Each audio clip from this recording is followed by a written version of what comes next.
في بيوت كاتمة وجعها، طرفين العلاقة مش مرتاحين بس ساكتين، قايمين نايمين واكلين شاربين من غير كلام ولا حديث ولا حيالله بيطمنوا على بعض. النهاردة في بودكاست رحلة وعي هنفتح ملف مؤلم لكن مهم. لو انت جديد معانا سبسكرايب للقناة، ولو متعود تتابع بودكاست القناة كل اثنين وخميس دعمك باللايك والشير الجميل، وشاركنا برأيك في التعليقات عن مضمون ومحتوى الحلقة النهاردة وأي حلقة سبقت. وكمان يبسطنا تشير لينا بإيديك عن المواضيع اللي حابب نتكلم فيها مع بعض الفترة الجاية. معانا ومعاكم اليوم أستاذة سارة فؤاد، أخصائي نفسي وإرشاد أسري. أهلا وسهلا بيكي أستاذة سارة. ندخل في موضوع حلقتنا اليوم، الخرس الزوجي. لما يبقى الكلام صعب والتفاهم شبه مستحيل، لما أحد أطراف العلاقة يبقى أناني، مش شايف غير نفسه، مش شايف شريكه ولا مهتم بيه وبمشاعره، هل الخرس الزوجي طبيعي؟ هل هو مرحلة ولا مؤشر خطر ممكن يؤدي لطلاق لا قدر الله؟ هنتعرف على مسبباته، ازاي نتعامل معاه اما يحصل، ازاي اقدر اتفاداه من مؤشراته الاولية اول ما تظهر لينا. في الحلقة دي هنفهم وهنحلل مع بعض وهندي نصايح دسمة. تابعنا لآخر الحلقة، لعل الحلقة تكون نجاة لحياتك الأسرية أو حياة أحد أقربك أو معارفك. اسمع وخذ خطوات إيجابية من غير تسويف أو تجاهل أو عند. بشوية حكمة وجهد بسيط ننقذ ما يمكن إنقاذه. أستاذة سارة، نبدأ بأول سؤال وهو فهم ظاهرة الخرس الزوجي نفسه. إيه هو؟ يعني إيه هو الخرس الزوجي؟ وهل هو يعني ظاهرة مرضية ولا أحيانا بتكون رد فعل طبيعي من أحد الطرفين؟ وهل الخرس الزوجي هو نوع من أنواع العنف النفسي الصامت؟ وإيه الفرق بينه وبين الهدوء اللي ممكن يكون بين أي زوجين متفقين أو بيفهموا بعض مثلا من نظراتهم، مش محتاجين إن هم يتكلموا مع بعض مثلا؟ يعني ازاي اقدر افرق بين الهدوء الزوجي والخرس الزوجي؟ قبل ما نتكلم عن مشكلة الخرس الزوجي محتاجين نتكلم عن منظومة الزواج. ربنا قال في كتابه من آياتي أن خلق لكم من أنفسكم أزواجا لتسكنوا إليها وجعل بينكم مودة ورحمة. ومن أساسيات الزواج أن يكون ما بين الطرفين احترام متبادل وتفاهم وتغافل وحب وحوار مشترك، يكون ما بينهم ألفة وسكينة وراحة. لو ما توفرتش كل الأساسيات دي طبعا بيحصل ما بين الطرفين مشاكل، ومنها الخرس الزوجي. الخرس الزوجي مش حالة مرضية، ولكنه رد فعل طبيعي نتيجة السلوكيات الخاطئة اللي بيسلكها الزوجين أو أحد الأزواج في العلاقة الزوجية.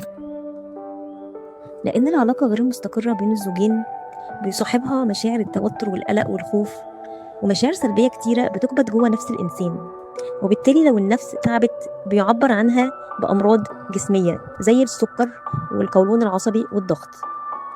طبعا في فرق كبير ما بين الهدوء الزوجي والصمت الزوجي. الهدوء ده حالة من السكينة والراحة والاستقرار ما بين الزوجين، مش لازم بيتكلموا على طول، ولكن في ما بينهم مشاعر طيبة وحب، فهي حالة صحية بتعبر عن الثقة والاستقرار ما بين الزوجين.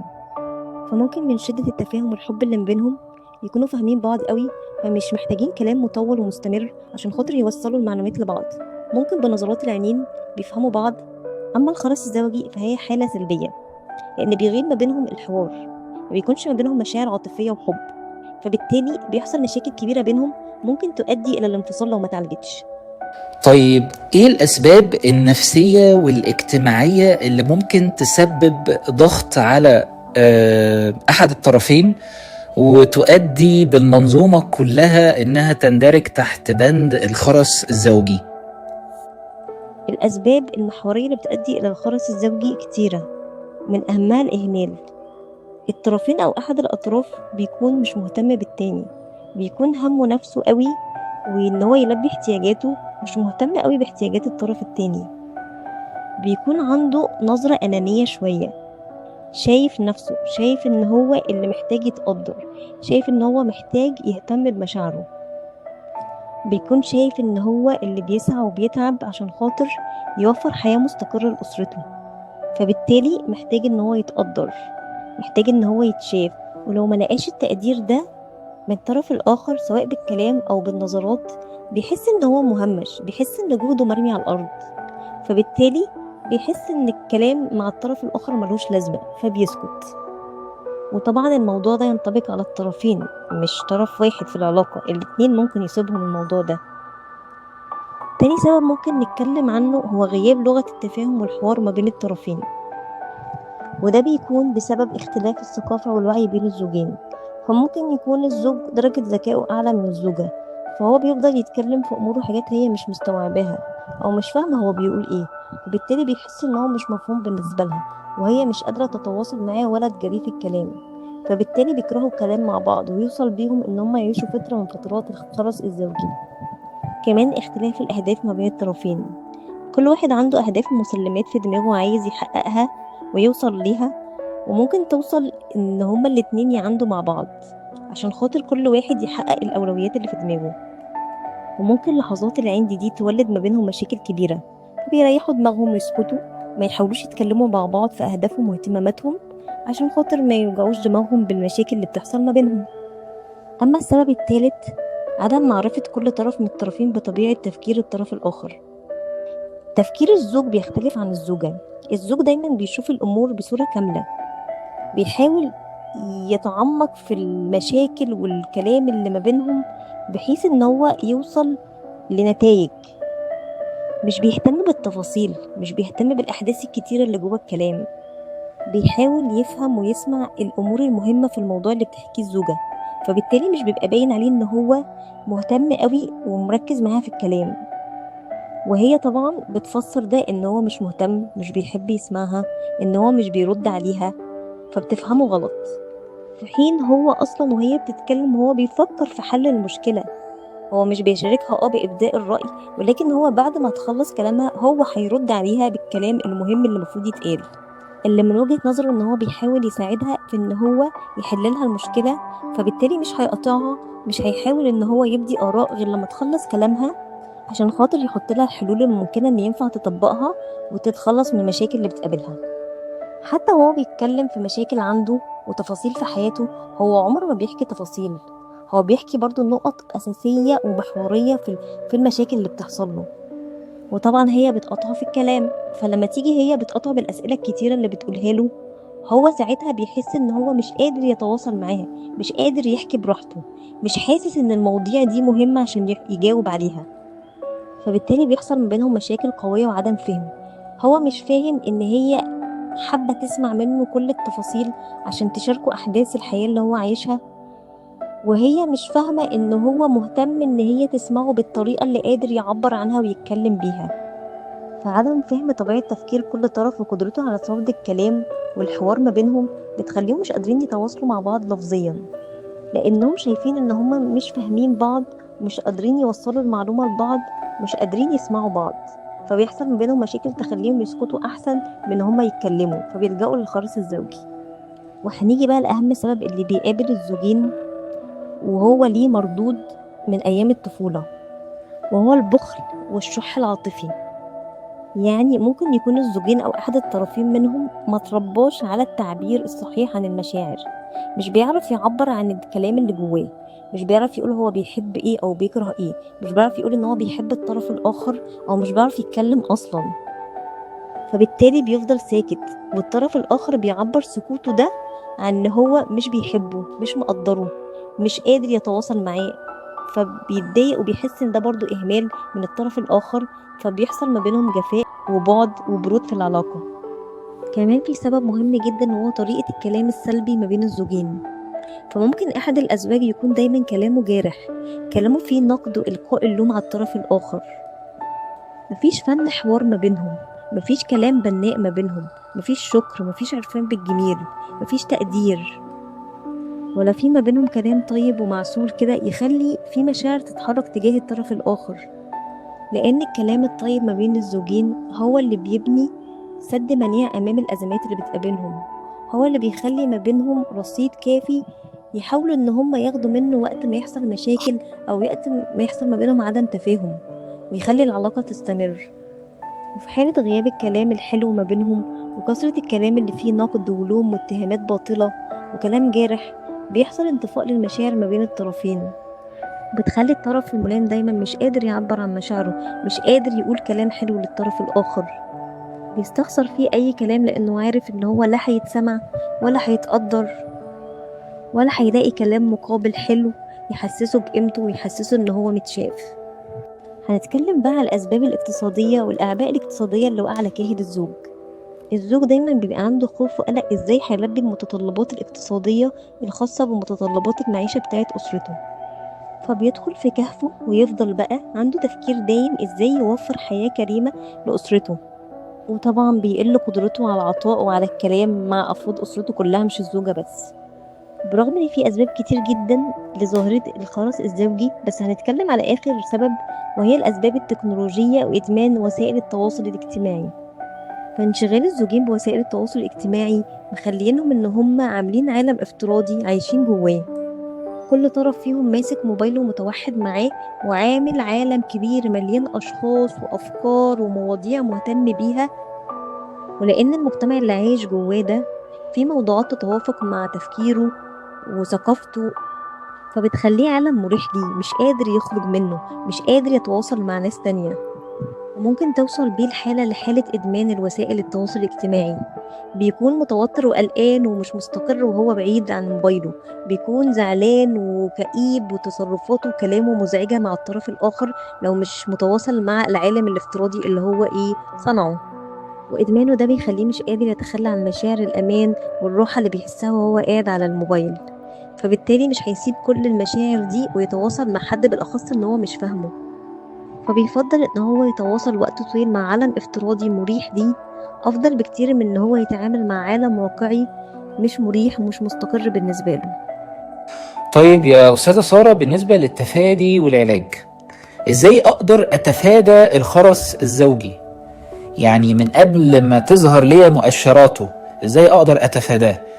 وفي حال إن هو حدث بين طرفين علاقة الخرس الزوجي، إيه أول خطوة ياخدوها في طريق علاجهم وإنجاح منظومة جوازهم؟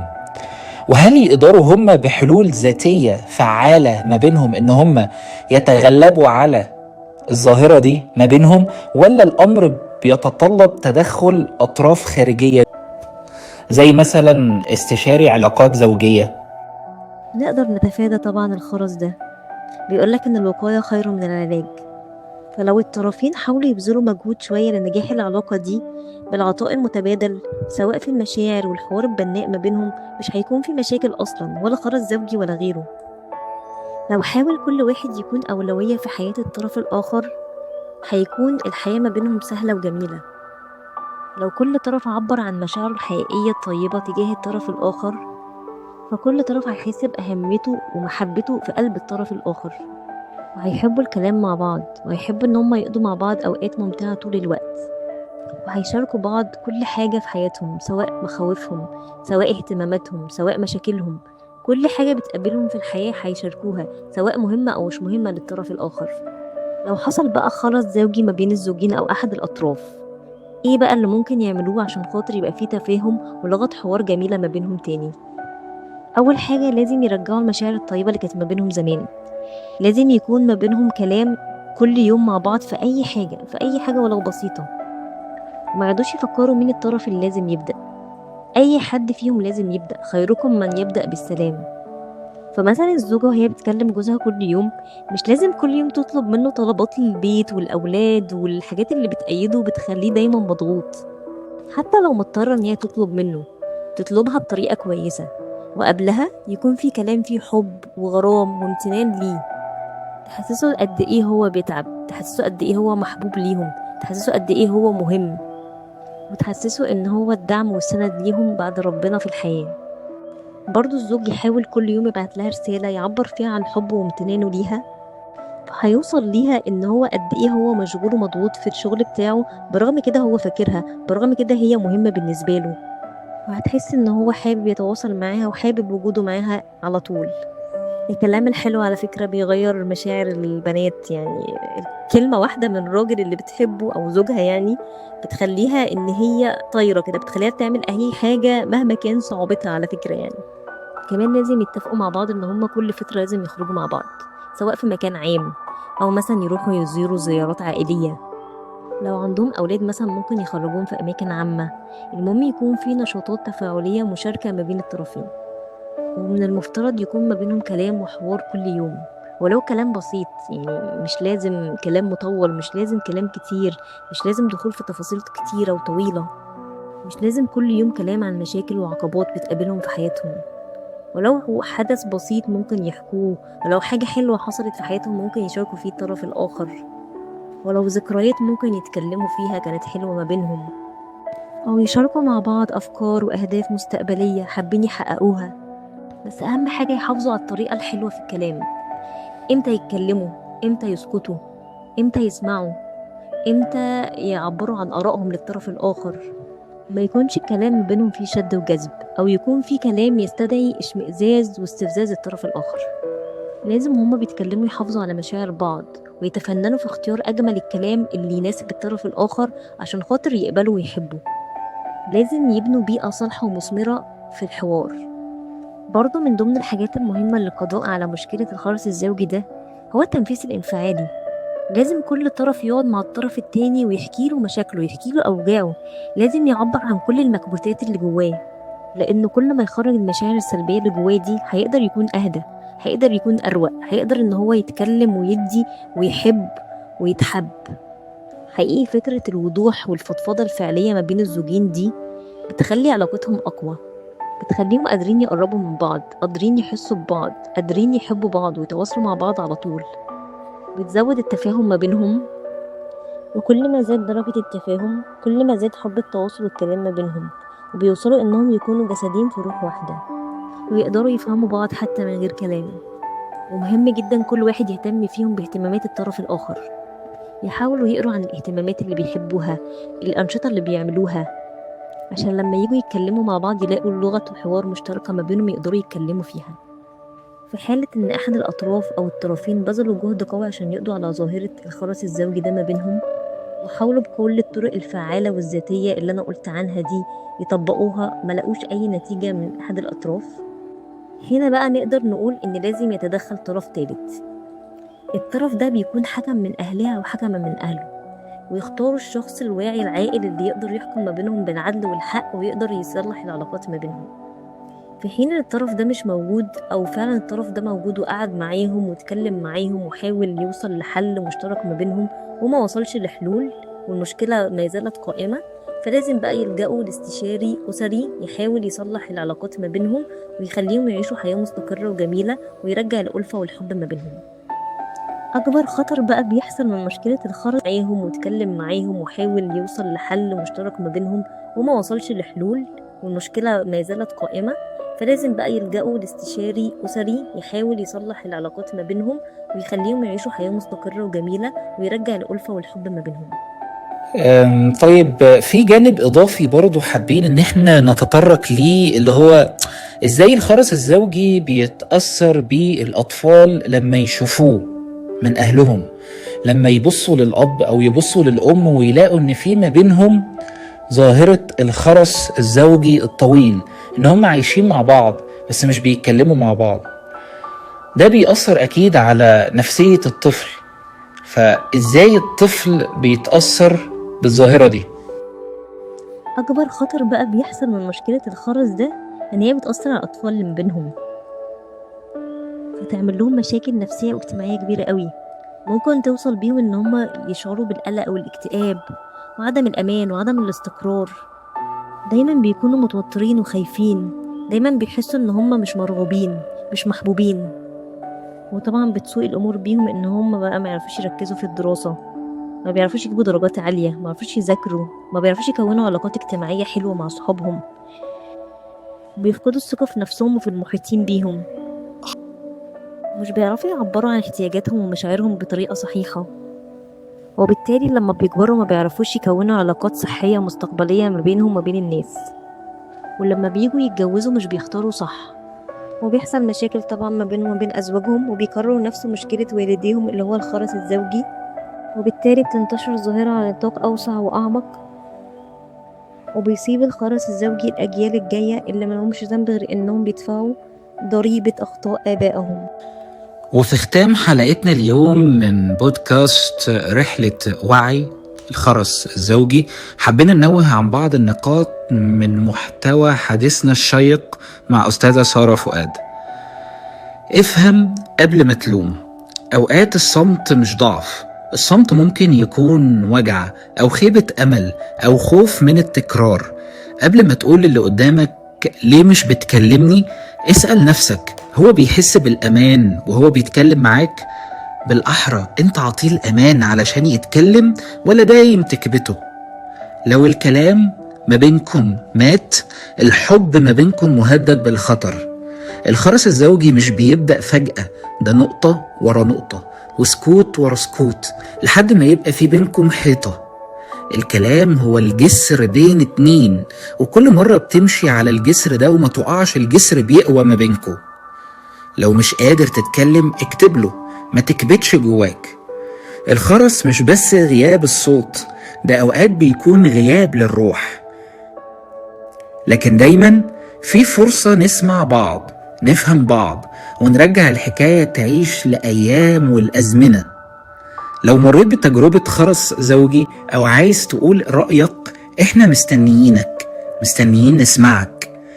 شاركونا قصصكم وأسئلتكم وتجاربكم، لأن الكلام بيفيد غيرك قبل ما يفيدك. تابعوا الحلقة الجاية من بودكاست رحلة وعي، وموضوع توعوي يمس كل بيت وأسرة. السلام عليكم.